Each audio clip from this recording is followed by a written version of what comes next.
My name is Nadia Okafor. I'm 36. 11 days after my father was buried, my stepmother's attorney sent a filing to the county clerk's office that removed my name from the deed to the house I grew up in.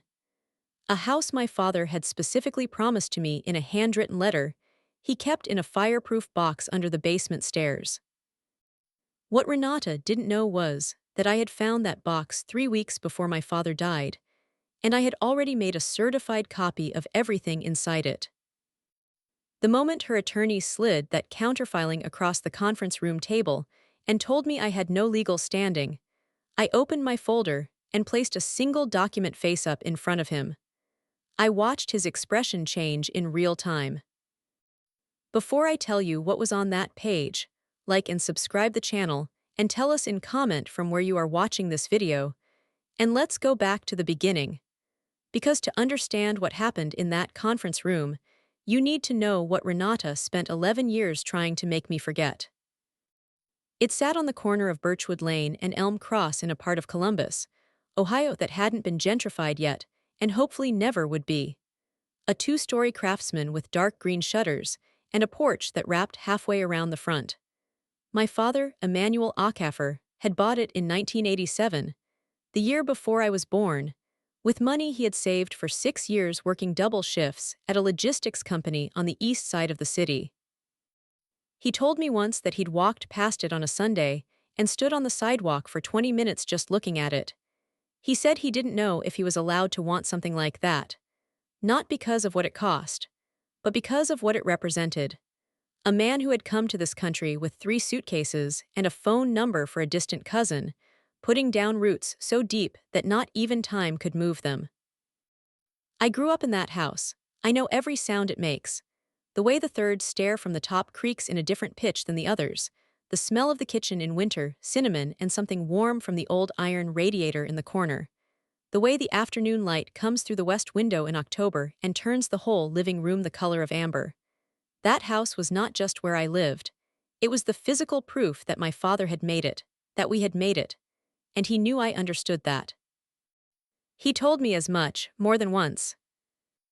My mother, Adiz, died when I was 9, ovarian cancer. She was 41 years old. I don't have many memories of her that aren't bittersweet. She was sick for almost 2 years before she died, and by the end, the sickness had changed her face enough that I sometimes have to look at old photographs to remember what she looked like when she was well. But I remember her laugh. I remember the way she called my name, Nadia, all 3 syllables distinct, when she was calling me for dinner. And I remember that she loved that house, with the same quiet intensity that my father did. After she died, it was just the 2 of us, Emmanuel and Nadia. My father worked, and I went to school, and on Sunday mornings he made jollof rice and we watched whatever game was on, and he told me stories about growing up in Enugu. He wasn't the most expressive man in the world. He didn't hug easily or say, "I love you" with any regularity, but he showed up. Every single time he showed up. When I was in high school, he helped me study for my LSATs at the kitchen table, even though he didn't know what half the questions were asking. He just sat across from me and told me to keep going.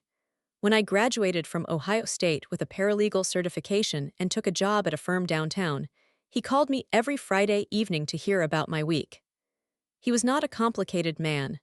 He believed in work, in loyalty, in keeping your word, and in the house on Birchwood Lane. He told me once, I was maybe 24, that the house would be mine when he was gone. He said it simply, the way he said most things. "When I go, Nadia, that house is yours. I have it written down." I didn't ask him to elaborate. I believed him without question, because Emmanuel Okafor did not say things he didn't mean. That conversation happened before Renata.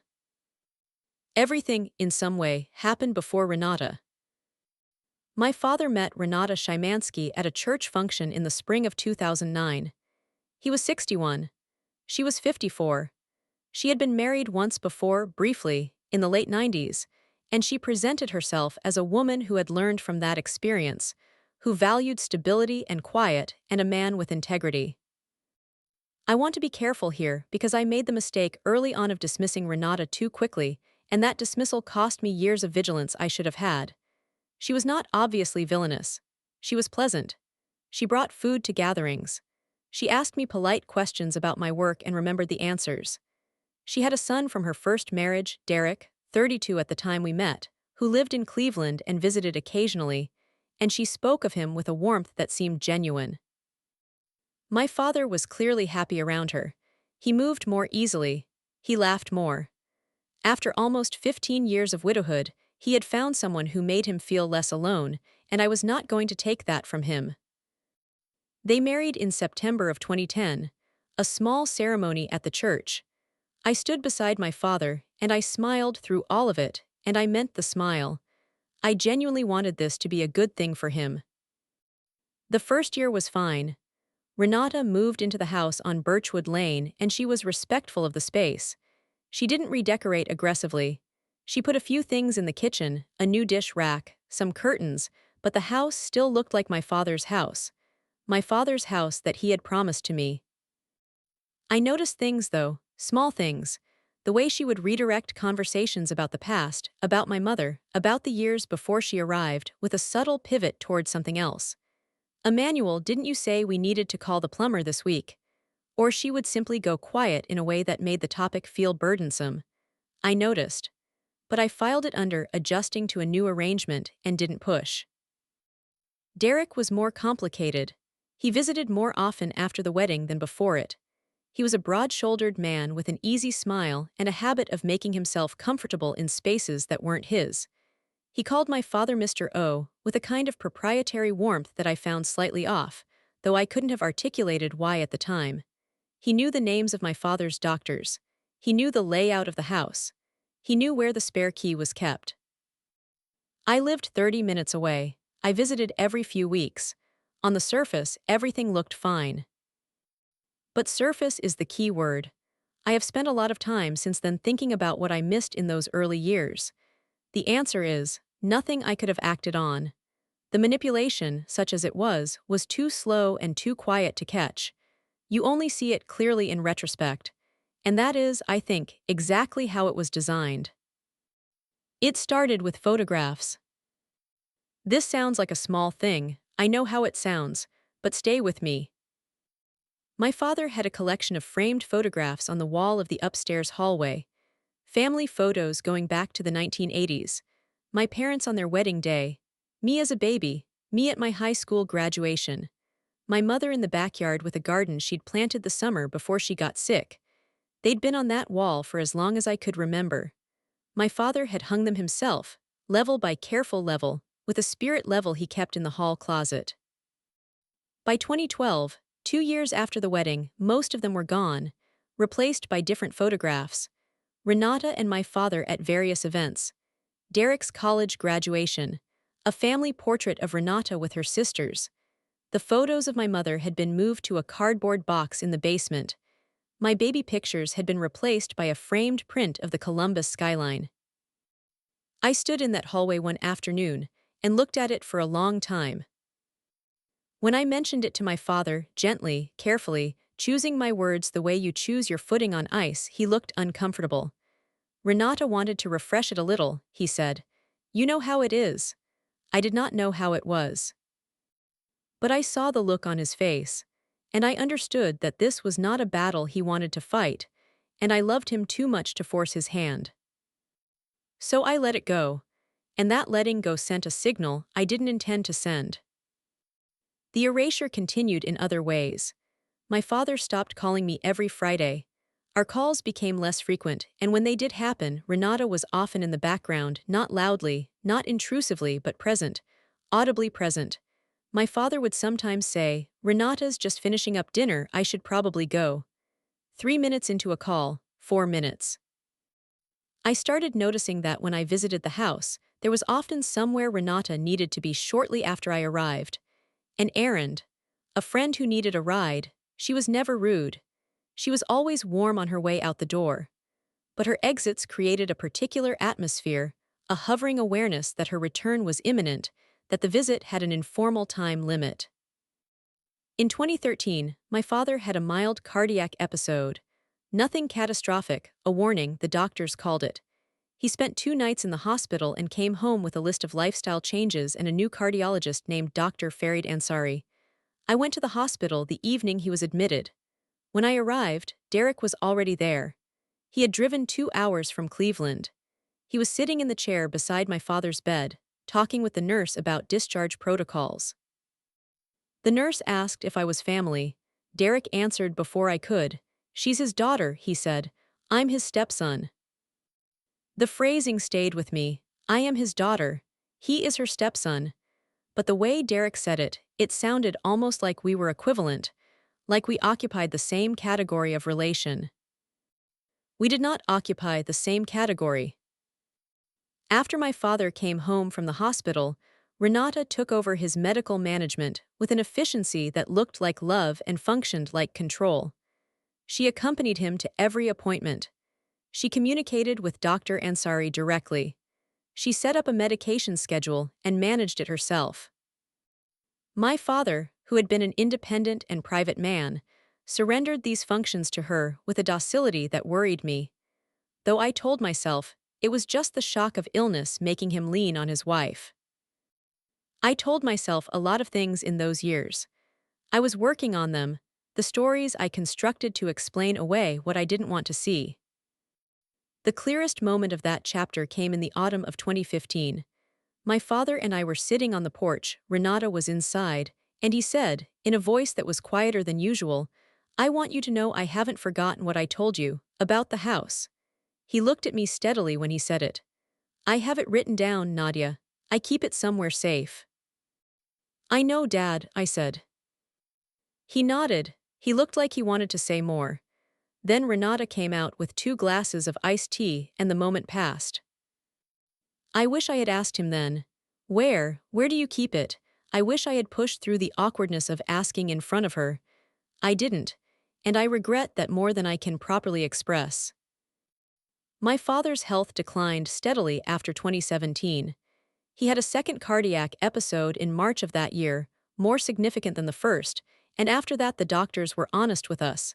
His heart was weakening. He was not in immediate danger, but the trajectory was clear. We were measuring time in years, not decades.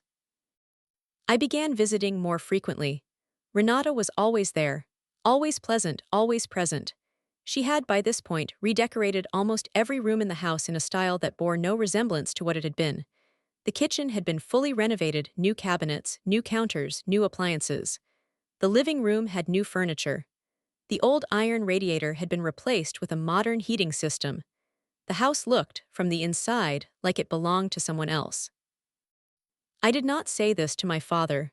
I could see that he was comfortable, that he liked not having to manage these things himself, and I understood that comfort is its own kind of currency when you are old and sick. I focused on being present, on sitting with him, on listening to his stories again even when I knew every word. In January of 2019, my father asked me to go to the basement and bring up a specific box of old records, tax documents from the 90s that he wanted to give me for safekeeping. He described it carefully, a gray plastic bin on the second shelf of the metal rack near the furnace. I went down the basement stairs and found the gray bin without trouble. But while I was down there, something caught my eye. Tucked under the basement stairs, half hidden by a cardboard box of Christmas decorations, was a dark green fireproof metal box. I had seen it before over the years in various places in the house. It had lived in the hall closet, then in his bedroom, and apparently now it was here. I hadn't thought much about it. My father kept important documents in it, insurance papers, passport, that kind of thing. That day, for the first time, I noticed that the small combination lock on the latch had been reset. It was hanging open, unlatched. I don't know why I opened it. I want to be honest about that. I opened it because something in me, some instinct that I had been suppressing for years, told me to. And once I started reading what was inside, I couldn't stop. The box contained several things. His original deed to the house from 1987, his insurance documents, his will, a formal will drawn up by an attorney, dated 2008, 2 years before he met Renata, and a handwritten letter on his personal stationery in his careful, deliberate handwriting. The letter was addressed to me. I sat down on the cold concrete floor of the basement and I read it. It was not a long letter. My father was not a long letter kind of man, but it was specific. He wrote that the house on Birchwood Lane was to go to me, Nadia Adiz Okafor, upon his death. He wrote that he had put this in his will with the attorney, but that he also wanted me to have it in his own words so there would be no question about his wishes. He wrote, "This house is the only real thing I ever built. I want it to go to you. Do not let anyone tell you otherwise. Do not let anyone tell you otherwise." He had written that in 2016, 3 years after Renata's renovation of the kitchen, 1 year after that conversation on the porch. He had known, at some level, that there might be a fight. He had tried, in the only way he knew how, to arm me for it. I took photographs of every document in that box with my phone. Then I closed the box, locked the latch, and put it back exactly where I had found it. I carried the gray bin of tax records upstairs and set it on the kitchen table and spent the rest of that visit talking with my father about nothing in particular, while my heart hammered against my ribs. 3 weeks later, on a Tuesday afternoon, I drove to a copy shop downtown and had certified copies made of every document I had photographed. I put them in a manila envelope and locked them in the filing cabinet in my home office. I told no one, not yet. My father died on a Thursday morning in October 2019. He died in the house on Birchwood Lane, in the bed he had slept in for 32 years, with Renata beside him. I got the call at 6:47 in the morning and I was in my car and on the road within 4 minutes. By the time I arrived, Derek was already there. He had driven 2 hours from Cleveland. He had arrived before me, despite living twice as far away, and I have thought about that timing more than once since then. The grief was real and it was immediate, and I am not going to minimize it by skipping through it. My father was 71 years old, and he had been the most consistent presence in my life for 36 years. And when I walked into that bedroom and saw him, I felt the floor shift beneath me in a way I haven't fully recovered from. I held his hand, and I talked to him even though he couldn't hear me, and I stayed in that room for a long time. Renata was gracious that day. I will give her that. She left me alone with him. She made tea that nobody drank, and she spoke quietly on the phone with the funeral home, and she managed the logistics with the same efficient calm she had applied to his medical care. The will was read 11 days after the funeral. My father's attorney was a man named Gerald Prout, who had an office in a brick building on High Street and who had known my father since the mid-90s. He called me and asked me to come in. I arrived at Gerald Prout's office to find Renata already seated, with a man I didn't know sitting beside her. Gerald introduced him as Philip Mast, Renata's personal attorney. I sat down. I kept my face still. Gerald read the will. It was the 2008 document, the one I had photographed in the fireproof box. It was clear. The house on Birchwood Lane went to Nadia Adiz Okafor. A small life insurance policy went to Renata. The remainder of his personal property was to be divided between us. Philip Mast spoke before Gerald had fully finished. He said that there was a second document, a more recent amendment. He slid a folder across the table. Inside the folder was a document dated April 2018, 3 years after the conversation on the porch, 2 years after my father had written me the letter purporting to amend my father's will. It named Renata as the primary beneficiary of the house and all real property. It bore what appeared to be my father's signature. I looked at Gerald Prout. "Did you prepare this document?" He looked uncomfortable. "No, I was not involved in its preparation." "Then who was?" Philip Mast said that a second attorney had prepared it, that it had been properly witnessed and notarized, and that it superseded the 2008 will with respect to real property. He said this with the calm precision of a man who had said it before and expected it to end the conversation. I said, "I'd like a copy of that document." He slid one across to me. I looked at my father's signature. I had seen my father's signature hundreds of times over 36 years, on birthday cards, on the forms he signed at my school, on the tax documents I had just retrieved from his basement. I looked at the signature on that amendment, and I felt a cold, clear certainty settle into my chest. It was close, but it wasn't his. I did not say this in that room. I said, "Thank you, I'll need some time to review this." And I gathered my copy and my bag, and I walked out of that office and sat in my car in the parking lot for 20 minutes breathing. Then I drove home, and I called an attorney. Her name was Frances Delvecchio. She was 78 years old, a retired school librarian, and she had lived in the yellow house directly across the street from my father for 26 years. She had known my mother. She had watched me grow up. She brought soup when people were sick, and she noticed everything. I had always liked Frances. She was sharp in the way that some older women are sharp, her mind still quick and precise even as the rest of her had slowed. She had pale blue eyes that missed nothing, and a way of tilting her head to one side when she was listening to you that made you feel genuinely heard. I called her the week after the will reading. I asked if I could come by. She said of course she'd put the kettle on. We sat at her kitchen table, which looked directly across the street at my father's house, and I told her what had happened. Not all of it. Enough. She listened without interrupting. When I finished, she was quiet for a moment, and then she said, "There was a man who came to the house. In the spring of last year, a year and a half before Emmanuel died." I set down my tea. "A man with a briefcase," she said. "He came twice that I saw. The first time Emmanuel wasn't home, I saw Renata let him in. The second time Emmanuel was there, but I could tell from across the street that he wasn't well that day. He'd had a bad stretch. He was using the cane." She looked at me steadily. "I don't know who he was, I don't know what they signed, but I thought it was odd at the time and I should have said something sooner, and I'm sorry I didn't." "You didn't know," I said. "No," she agreed, "but I know now, and I'll say what I saw to anyone you need me to say it to." Frances Delvecchio, retired school librarian, 78 years old, sharp as a new pencil and willing to testify. She became the witness I needed. My attorney, a woman named Patricia Ez, who ran a small estate litigation practice, and who had the kind of quiet intensity that I recognized from my best paralegal colleagues, told me that Frances's account, combined with the forensic comparison of my father's signature, would form the core of our challenge.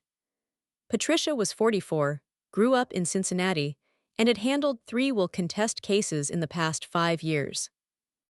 She was careful and methodical, and she did not make promises she couldn't keep. "The signature comparison is the anchor," she told me during our first full meeting. "If the handwriting analysis comes back the way I think it will, everything else falls into place. The neighbor's account establishes that documents were brought to the house when your father was medically compromised.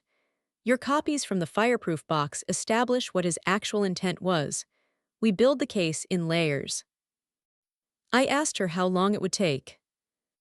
She said, "These things take as long as they take. Be patient. Don't do anything that gives them ammunition. Don't contact Renata or Derek directly. Don't post about this anywhere. Just let me work." I said I understood. And then I went home and cried for about an hour, because the grief and the anger had become impossible to keep in their separate compartments, and eventually I stopped trying. I want to stop here and tell you about the last Sunday I spent with my father. Not because it is relevant to the legal case. It isn't particularly. But because these stories, the ones about betrayal and documents and courtrooms, are really stories about people. And I don't want you to forget who Emmanuel Okafor was. It was in August of 2019, 2 months before he died. He was having a good week. His cardiologist had been cautiously pleased at his last appointment, and he was moving around the house with more ease than he had in months. Renata was visiting her sister in Pittsburgh for the weekend. It was just us. He made jollof rice. This was significant because he hadn't cooked in over a year. Renata had taken over the kitchen management along with everything else, and while the food was fine, it wasn't his food. That Sunday, he stood at the stove with his old wooden spoon, stirring slowly, and the kitchen smelled like every Sunday from my childhood, and I sat at the kitchen table and watched him and tried not to let my face show how much it meant to me. We ate together, we talked. He told me a story about his first year in Columbus, one I had heard before but listened to as if for the first time. A story about a winter that was colder than anything he had imagined, and a colleague at the logistics company who had given him a coat because he didn't have one warm enough for Ohio, and how he had never forgotten that small kindness. He asked me about work. He asked about a man I had been seeing briefly, nothing serious, and when I told him it hadn't worked out, he just nodded and said, "The right one is coming," with the certainty of a man who knew things I didn't. After we ate, we sat on the porch. The afternoon was warm and the neighborhood was quiet. He had his iced tea and I had mine, and for a while we just sat, and the silence between us was the comfortable kind. He said, without looking at me, "I know things aren't always easy. With Renata, I know it." I didn't say anything. "She's a good woman," he said. "But this house, this is a different matter. I have handled it, you understand me." "I understand, Dad." He looked at me then. His eyes were the same dark brown they had always been, tired now but still clear. "Don't doubt yourself," he said. "Whatever happens, don't let anyone make you doubt what you know." I have repeated those words to myself more times than I can count since then. In the attorney's office, and in the hearing room, and in the parking lot where I sat and breathed and tried to hold myself together. Don't let anyone make you doubt what you know. I drove home that evening and I called him when I got there, just to say I'd made it safely. He laughed at me, he always laughed at that, said I'd been making that drive for 15 years. I said I knew. I just wanted to hear his voice one more time that day. That was the last good day. After that, his health declined again, more sharply, and by September he was no longer well enough to sit on the porch.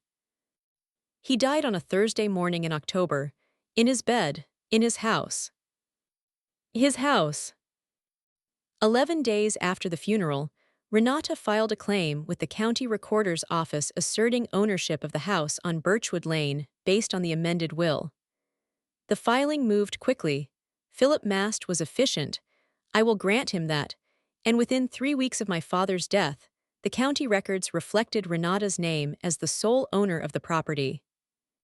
My name, which had been listed as a named beneficiary in my father's original deed documentation, had been effectively overwrit. Patricia filed our challenge within 48 hours of being notified. The challenge was based on 3 grounds.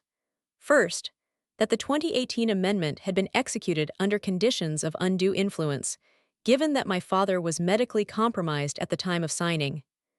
Second, that the signature on the amendment was not consistent with my father's established signature pattern, which we were seeking forensic analysis to confirm.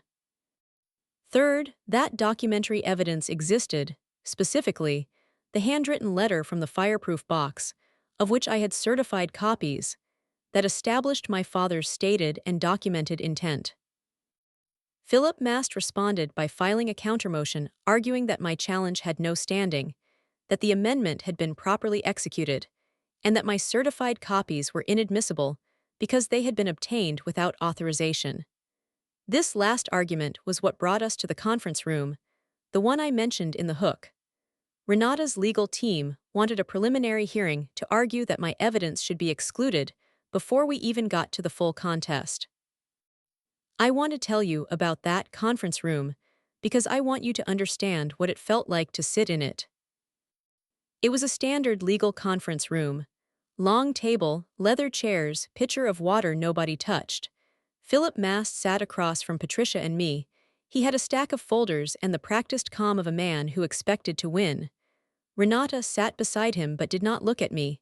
Derek was not there. Philip Mast made his argument about the admissibility of my copies. He was thorough. He was persuasive.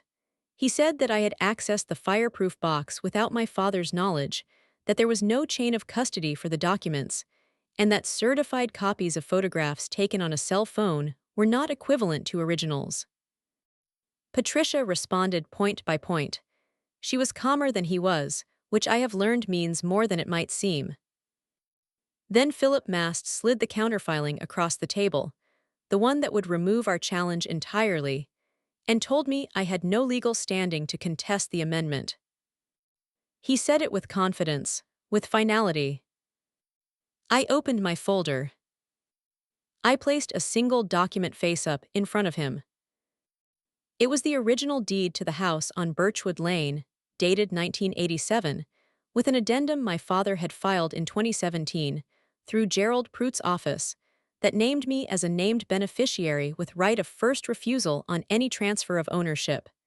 It was a document that existed in the county recorder's public records.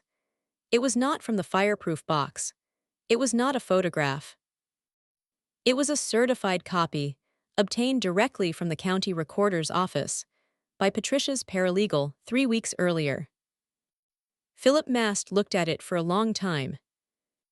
"This gives me standing," I said. I said it quietly. I was not triumphant, I was just precise. Renata, who had not looked at me for the entire meeting, looked at me then. Philip Mast gathered his papers. The counterfiling motion was tabled. The challenge would proceed. Patricia referred me to a forensic document examiner named Marcus Webb. He was 60 years old, a former FBI examiner who had gone into private practice, and he had the demeanor of a man who had spent a career saying careful, precise things in high-stakes rooms. He wore bifocals and carried a soft leather briefcase and spoke in measured sentences that never contained more words than the situation required. I liked him immediately. I gave him everything I had, the certified copies of my father's handwritten letter and the original will, which established his signature pattern across multiple years. The county recorder's copy of the 1987 deed addendum, signed in 2017. A birthday card my father had sent me the previous year. 3 signed receipts from Gerald Pruitt's office spanning 2010 to 2018.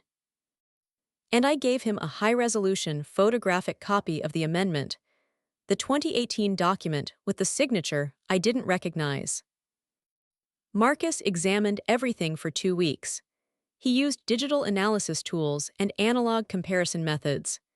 He documented the letter spacing, the pen pressure patterns, the distinctive way my father formed the capital O in Okafor, a habit that was consistent across every authentic sample and notably absent from the amendment signature. His report ran to 22 pages. The conclusion was clear and direct. In his professional opinion, the signature on the 2018 amendment was not consistent with the known authentic signature samples of Emmanuel Okafor.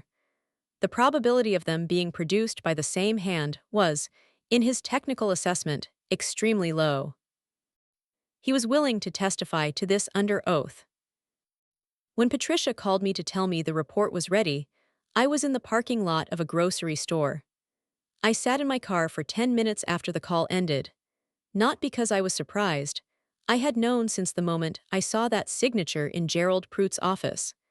But because there is a difference between knowing something and having a forensic document examiner with 28 years of professional experience confirm it in writing. We now had forensic evidence challenging the signature, a witness who had seen documents brought to the house when my father was ill, documentary evidence of my father's stated intent, a county recorder's filing that established my legal standing. What we still needed was to get through the deposition. Philip Mast deposed me first. This was expected. He wanted to look for inconsistencies in my account, moments where I contradicted myself or admitted to something that undermined our case. He was skilled at this. I had been a paralegal for 12 years. I had sat in on depositions, and I knew how they worked. Knowing how they work and sitting in the chair yourself are 2 entirely different experiences. He asked me about the fireproof box at length, how I had found it, whether I had my father's permission to open it, whether I had informed anyone that I had photographed its contents. I answered everything truthfully and precisely because Patricia had told me that the truth was our strongest position, and I believed her. I had not asked permission to open the box because the box was open. I had not informed anyone because I wasn't sure yet what I was looking at.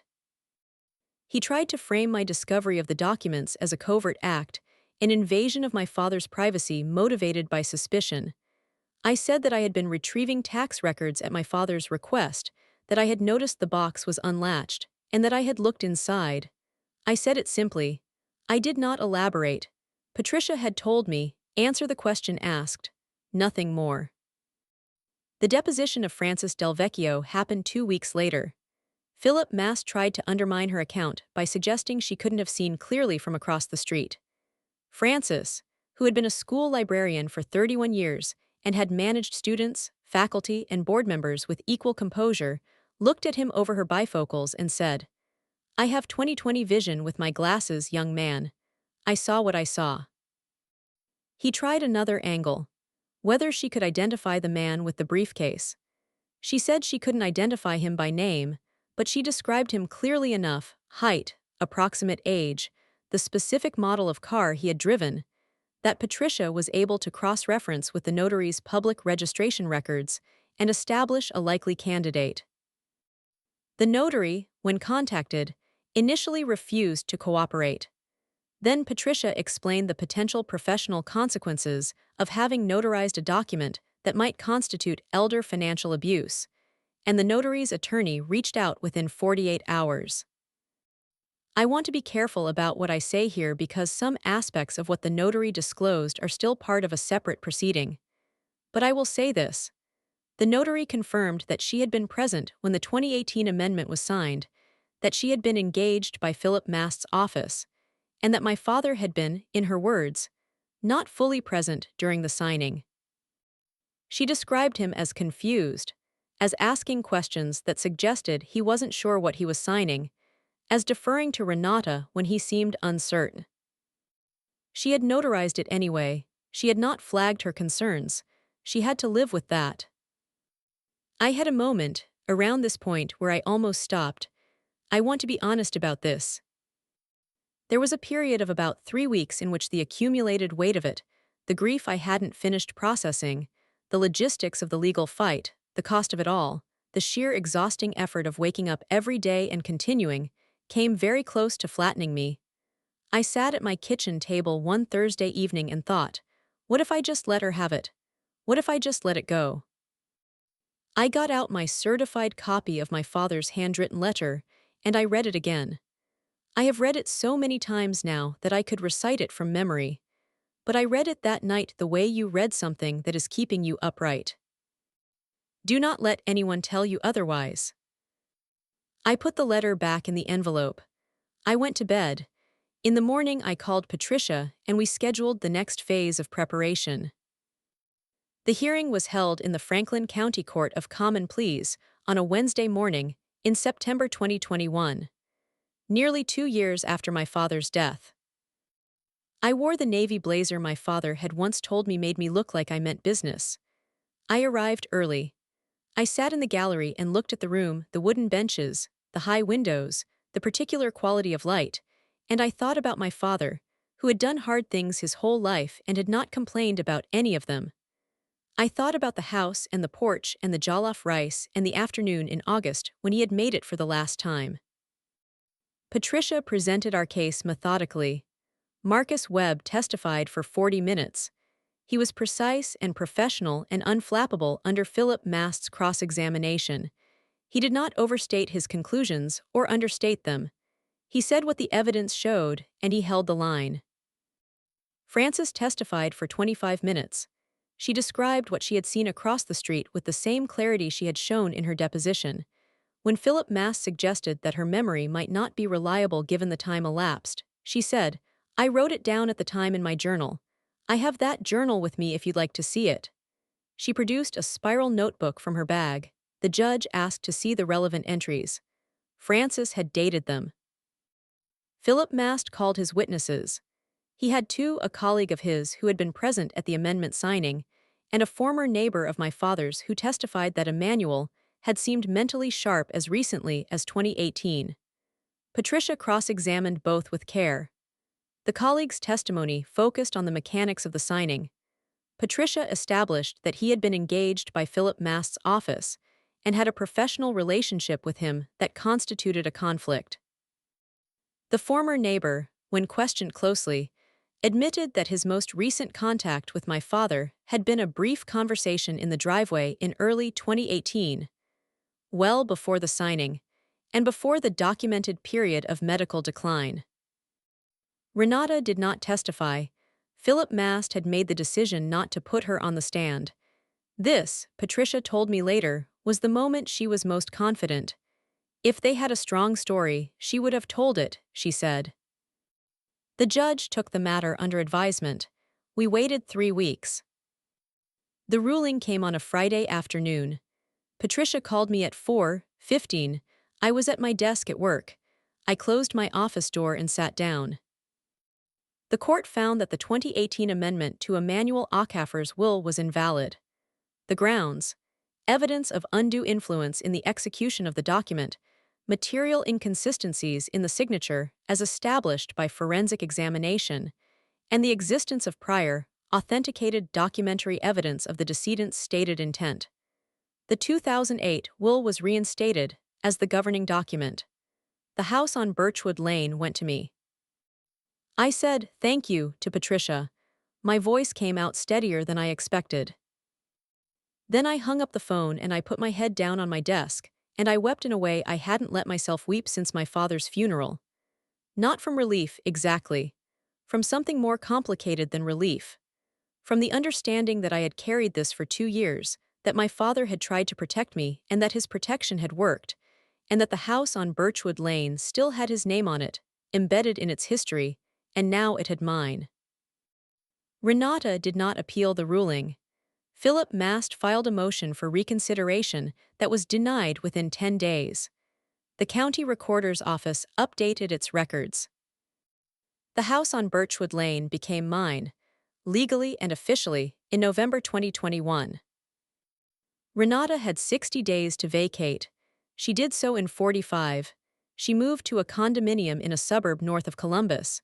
I don't know if Derek helped her. I didn't ask, and I don't particularly want to know. The notary matter moved into a separate proceeding handled by the Ohio Notary Commission. I was not directly involved in that process, and I don't know its current status, except that the notary's license was suspended pending investigation. That information is public record. Philip Mast's involvement is the subject of a bar complaint filed by Patricia on behalf of the estate. Again, separate proceeding, ongoing, not mine to adjudicate. I took possession of the house on a Friday in December. I drove there alone. I parked in the driveway and sat in my car for a few minutes, which seems to be something I do at significant moments. Then I got out and I used my key, my father's spare key, which I had always had, and I opened the front door. Renata had taken most of the furniture. The rooms were largely empty. She had taken the new appliances from the kitchen renovation, which she was technically entitled to do as personal property, so the kitchen was gutted in a way that made it look both less like her kitchen and less like my father's. She had taken the art and the curtains. She had taken the kitchen table. She had not, I discovered, taken the basement. The fireproof box was still under the stairs. I brought it up to the living room and sat on the floor. There was no furniture, and I opened it. Everything was still there. The 1987 deed, the insurance documents, the 2008 will, and the letter. She had not looked in the box, or perhaps she had looked and hadn't understood what she was looking at, or perhaps she had simply not thought it mattered, since she believed she had one. I held the letter, and I read it one more time. Then I folded it carefully and put it back. It took me 8 months to move in. This is longer than it sounds, because the house needed work, not because Renata had damaged it exactly, but because it needed to become itself again, and that required time and intention. I stripped the kitchen.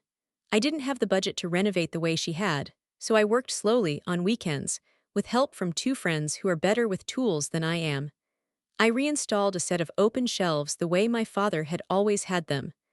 I found an old iron radiator at an architectural salvage shop that was close enough to the original.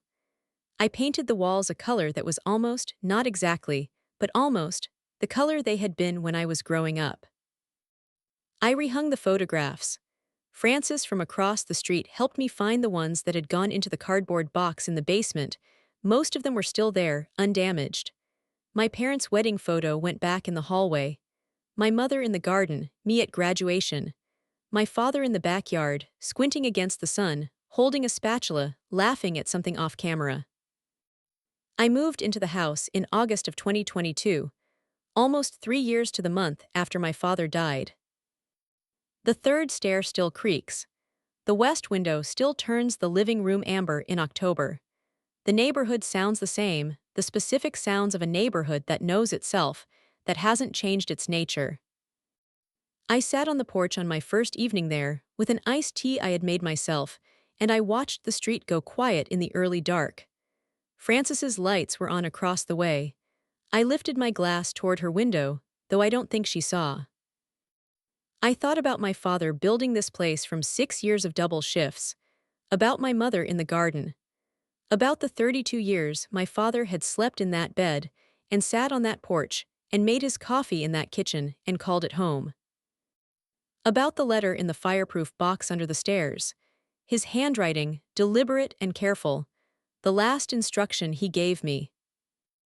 Do not let anyone tell you otherwise. I didn't, Dad, I promise I didn't. If you've watched this far, I want to say something to you directly. If you are in a situation where someone is trying to tell you that what you know to be true is not true, whether that's about a house, a relationship, a family history, or your own standing in the life you've built, I want you to hear this. Document everything. Keep copies. Keep them somewhere that isn't the house in question. Know your rights, and if you don't know them, find someone who does. The practical lesson from my experience is simple. If your parent has made promises about property, ask them to put it in writing with an attorney, not just a letter, but a proper legal document filed with the county. Know what documents exist. Ask the questions you're afraid to ask while there is still time to ask them. I almost didn't ask them. I am grateful every day that my father, in his quiet way, answered them without being asked. The harder lesson is this: grief and legal fights are a terrible combination. They feed each other in ways that are genuinely depleting. If you find yourself in this situation, find an attorney who specializes in estate litigation, not a general family law attorney, a specialist. Find your Francis Del Vecchio. Find your Marcus Webb. And find people in your personal life who will sit with you through the parts that don't make it into the official record. I still live in the house on Birchwood Lane. I probably always will. It's not just a house, you understand that by now.